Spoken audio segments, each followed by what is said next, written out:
Coming up in today's show, previews for the quarterfinals with 8 teams left fighting for the World Cup. A closer look at one of the legends of the game, Taurasi. And we find out what made Laia Palau return to the Spanish national team.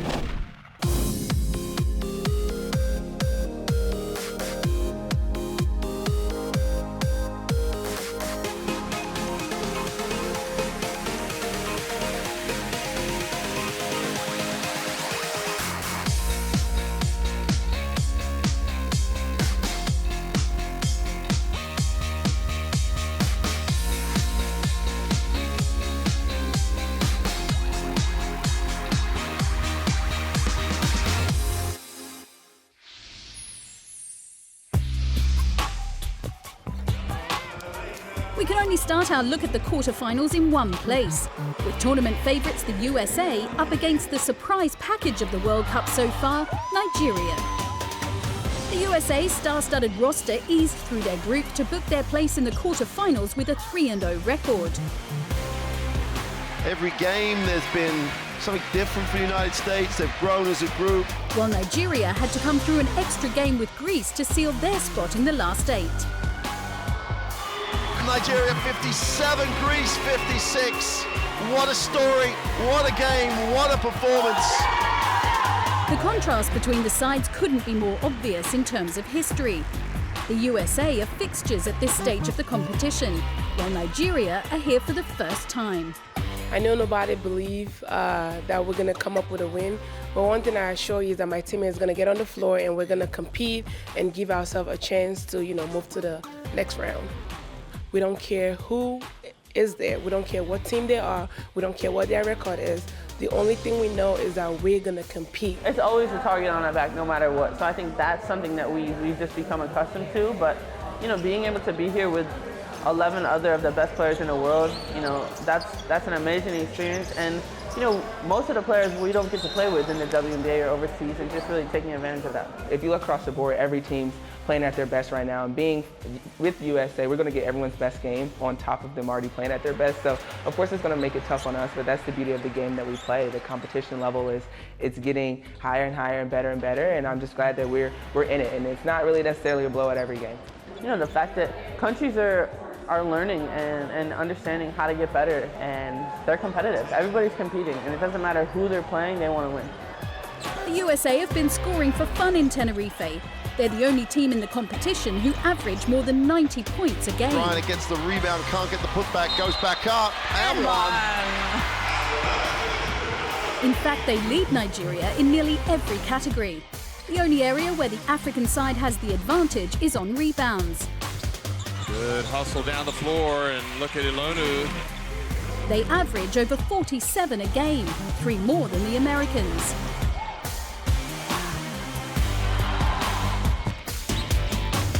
Ilonu in the lane, doesn't get it, gets her own rebound. Little jump shot for 2. The Nigerians have one of the tournament's informed players to call on, Evelyn Akator. Another easy one for Nigeria in Akator. She's picked up a double-double in each of her last 3 games, the only player at this World Cup with more than 2 of them. And she's more than up for the challenge ahead of her and her teammates. We're going to focus on who's the next target, who's the next chicken we need to eat up. So that's what we need to focus on. The USA will look to the scoring of Brianna Stewart to get them into the semis.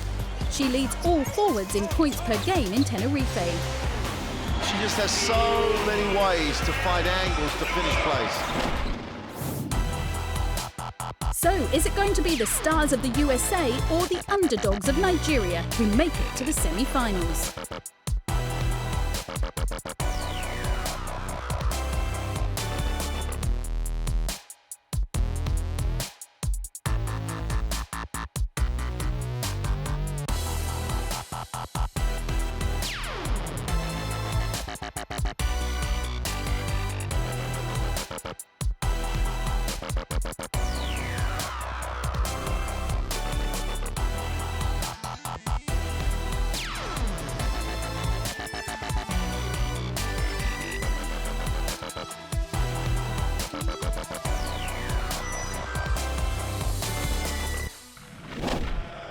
Diana Taurasi has been an important part of Team USA for years, and she's continuing to shine in Tenerife. This year's tournament could be her last World Cup, and having won 2 already, there's no doubt she's one of the best to play the game. Diana is definitely in the conversation. If she's not the best, she's probably one of 2 or 3. For the most part, every time she tees it up, you expect it to go in at this point, right? It's almost a surprise when it doesn't. The game's never over. The game's never out of hand. And, she wants to go out and cut people's throats out, basically. That's how bad she wants to win. Is she going to get a look? Taurasi doesn't like what she sees. Brianna Stewart with the 2 off the pretty little pass from Taurasi. Yeah, she's brutal. Diana is always going to make the big play in a big situation, so you have to make sure that the game is not on the line with, a couple minutes left, because you just know she's gonna drain a 3 in someone's face, or, get fouled, or she's just the ultimate competitor. So you gotta get a big lead, and, then she can't just take over. When you're playing with Dee, she makes you feel a little more confident. And no matter what, she's probably going to be there to help bail you out. One of the defining traits that makes Taurasi such a special player is her dedication to her craft. Regardless of how much time she has to prepare, she always makes sure she's ready to go. We put in almost 10 offensive plays when we got together in France. She knew all 10, okay?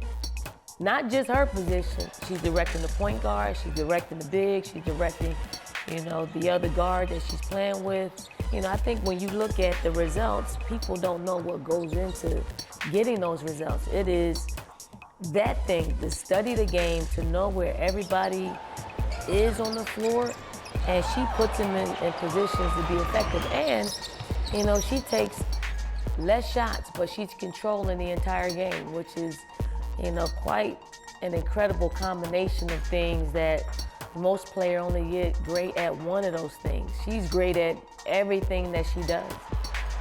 The fact that her career is so much longer than everybody else gives her the edge. Because when you talk about GOATs, you don't talk about players that have a 5-year career. Because anybody can, play well for a 5 stretch, but when you go over decades and decades and you don't slow down. I think when it's all said and done, we can definitely discuss about greatest of all time, but not a moment has passed where I've played with her against her where I don't know it. I'm watching something special.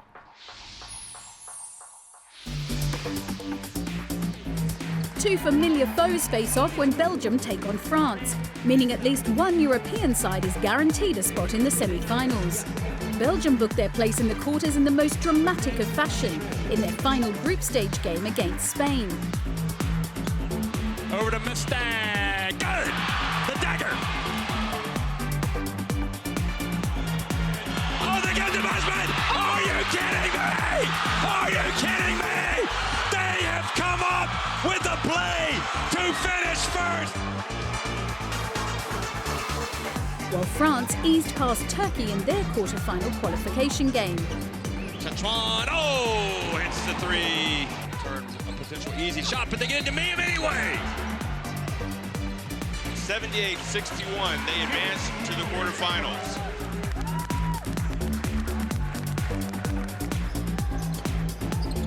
Belgium go into the clash knowing their record against the French isn't the best.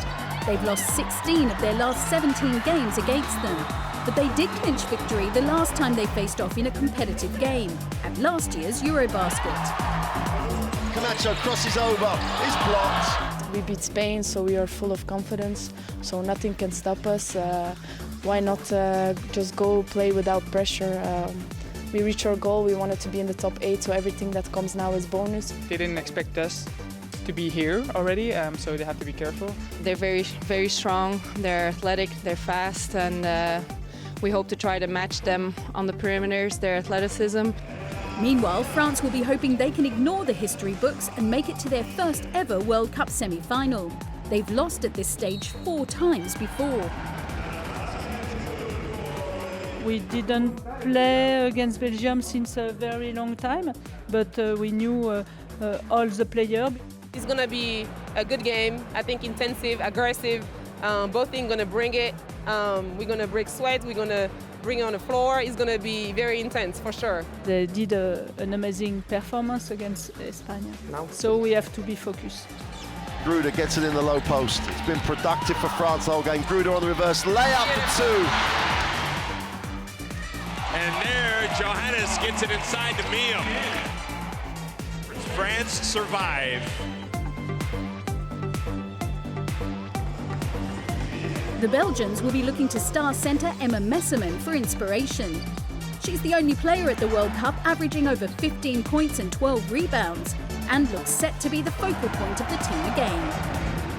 One of the all-time greatest wins, not only for Belgian basketball, but one of the great wins in women's basketball history.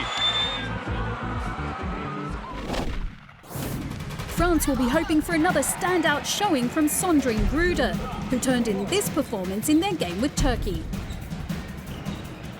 Gruda left wide open, good, another one.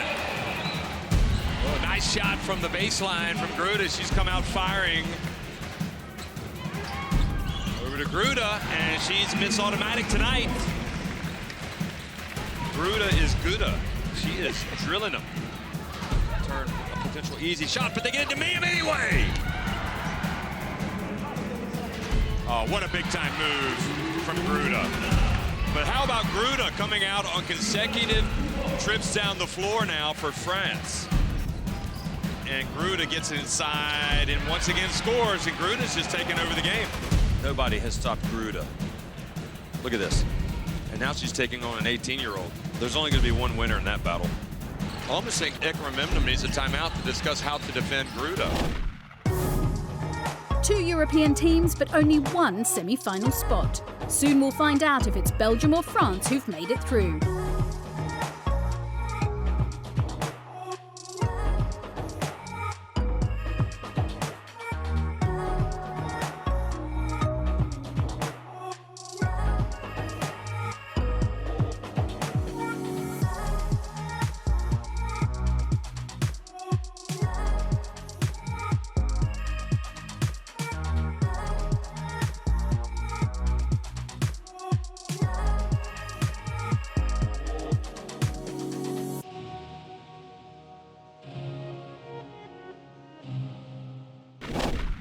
Coming up in part 2, we look ahead to host nation Spain's clash with Canada, preview the encounter between Australia and China, and speak to Laia Palau on her final tournament with her national team.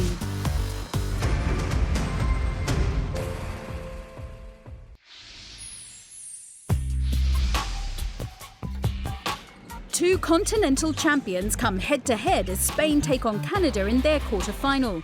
The hosts haven't had an easy route this far, losing to Belgium in the group stage to miss out on an automatic spot in the last 8 before surviving an early scare against Senegal last time out. Diouf continues to make three-pointers. Palau comes up and hits that jumper.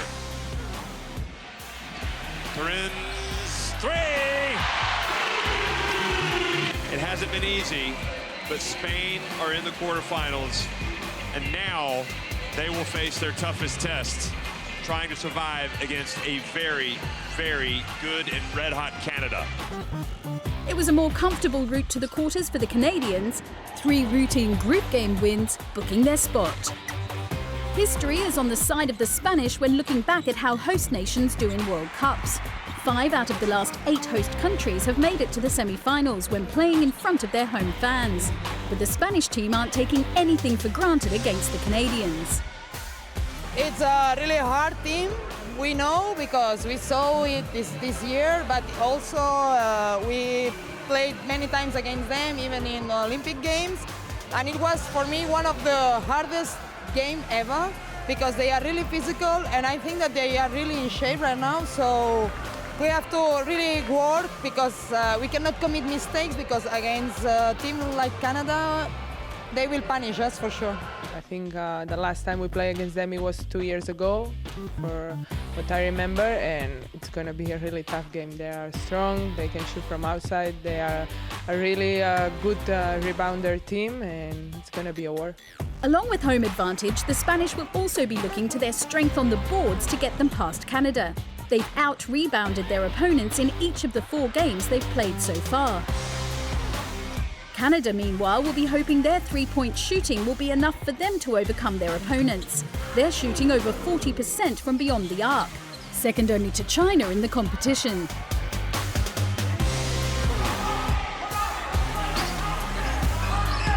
Puts up another one. You're kidding me!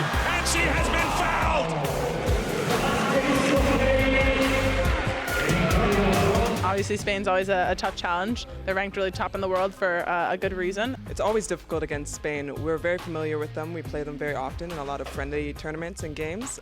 So we're prepared and we're excited. It's going to be a great game. It's going to be super fun. They're going to have a big crowd, so I'm excited to see what it brings and to see how the game goes. Astu Undoor was the star in Spain's win over Senegal. They'll be hoping for more of this if they're to overcome Canada. Oh, what a block from Indoor. Indoor faked the handoff and got the rim.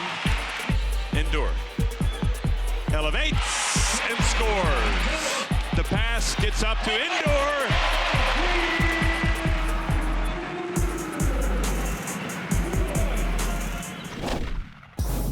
The champions of the Americas against the champions of Europe. Canada against Spain has all the makings of a classic.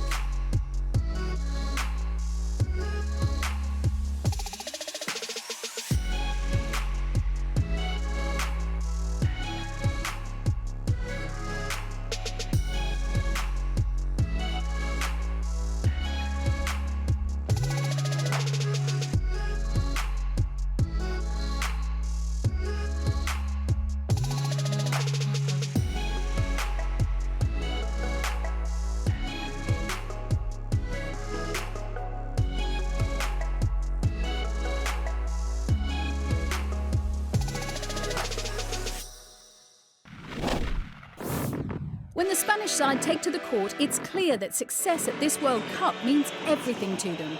But for one player in particular, it's extra special. Laia Palau enjoyed a stellar international career that included 2 Eurobasket titles and a silver medal at the last World Cup. She had retired from international basketball, but the chance to play in a World Cup on home soil was too big to turn down.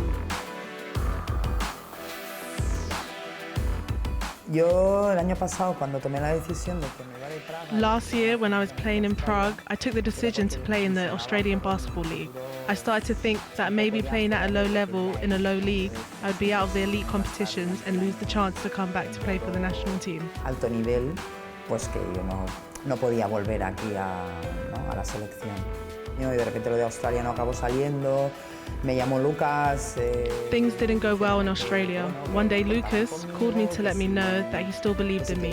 He asked me if I was able to come back and play again for the February window. So after that phone call, I decided to look for a EuroLeague team to keep working on at a professional level and be ready for the summer, like my national teammates. And the big reason why I'm coming back is because this is a World Cup in my home, in Spain. We've never been the host before, so I told myself, I can't miss this chance to enjoy this moment. Una oportunidad por todas, ya no solo el equipo de ahora, sino para el baloncesto femenino y que no me lo quería perder. For us, it's so important to feel that she's there. No, she's there. She put everything in order. She helped us to play better. She helped us to feel better. And I think that if there is one player, one person that I will say that it's a great captain, I will say that is Laia. Jugar en casa Puede ser una responsabilidad. Playing at home will be a big responsibility in terms of the effort made by the Spanish Basketball Federation. They invest and trust so much in our team, and after big success and good results in Euros, Olympics and other women's categories, the Spanish Federation decided to be a host of a big event like this. For us, this is like a mix of sensations. It doesn't mean pressure, but it's a responsibility because many people will come to our home and we want to give a good performance. Definitely we want to share all the achievements and the hard work that this group has made in the past years. Having our people close will give us the energy we need during many moments of the competition because this World Cup is going to be really tough. Muchos momentos necesitaremos porque este mundial va a ser muy complicado.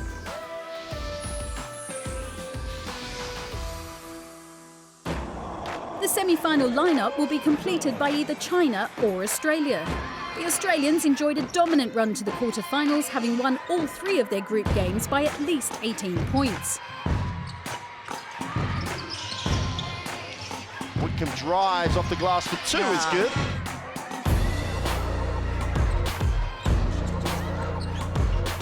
Three-point attempt is good. On the trowel, off the glass, you gotta love it. While China booked their spot with a hard-fought win over Japan in the quarter-final qualifiers. Quick release on the 3 and just knock it down. Needs a pass, finds one. Just spots up and knocks it down. Being very, very effective right now. Gets the 2. Australia will be looking to continue their strong form over China, having beaten them in their last 2 meetings at the World Cup. As well as ending that bad run of form against the Opals, China will be hoping to end a run of quarter-final disappointment. They've been knocked out at this stage the last 2 times they've gotten this far. Australia is a very strong team. South we played them this year before the World Cup. They are very good, but we will prepare for it carefully. We're prepared, you know, we're coming into it like every other game. We respect them, we respect ourselves, and we're planning, and we've had shoot around, and we know what we want to do. We just got to execute now. We're really excited. I think we're focused and locked in, and we're ready to go. I think we're going to have a really good chance. Yep. Australia have one big weapon in their offense, centre Liz Cambridge. And Cambridge immediately goes to work. She's the only player in the competition to average more than 20 points per game. Here she is, catching it down low, and... Plus the only player who's made more than 70% of her field goals. China's very tough. I spent a lot of years playing in China in their league there, 3 seasons I played. So I know their game very well and they know me very well. So it will be an interesting match. But China have a star of their own in Xiao Ting. Excellent with Xiao Ting, count it. Having pulled off some of the best plays in the competition so far, Xiao Ting, cha-ching. She could be the difference in China's hopes for a semi-final place. Spin cycle again from Xiao Ting. Xiao Ting was the standout performer the last time China took to the court in their win over Japan. Right, nice cut from Xiao Ting. Oh, stolen. And Xiao Ting doesn't need a second invitation to get into a passing lane. Now they throw it down, should be. Xiao Ting gets composed and collects herself, gets the 2. And they get the steal. Need a pass. Xiao Ting, as always, down the floor. China lead it by 2.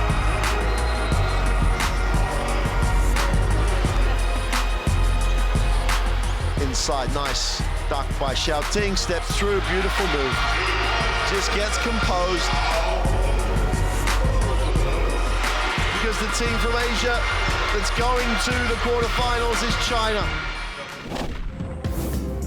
Come the final buzzer, will it be Australia or China who'll be celebrating a semi-final place?